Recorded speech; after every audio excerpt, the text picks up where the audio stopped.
الاهلي بيعلن استكماله مسابقه الدوري في خبر يعني متوقع جدا والناس كلها كانت مستنياه، مساله وقت. بس في ليه كومنت بس حابب اتكلم فيه.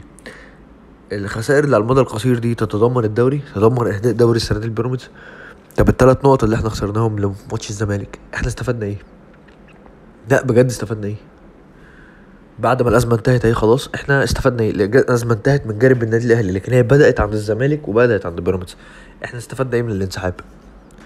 ما استفدناش اي حاجه. خسرنا 3 نقط، الفرق بدل ما كان نقطه ممكن تقدر عادي جدا تجيبها في ماتش بيراميدز وفي العكس تبقى فرق عليه بنقطتين، لا الفرق ب4 نقط دلوقتي. انت لو كسبت ماتش بيراميدز مستني بيراميدز يتعثر، انت مستني هديه. استفدنا ايه؟ محدش فاهم. هو منظر تجميلي بس من الاهلي اللي احنا والله بنصلح الرياضه.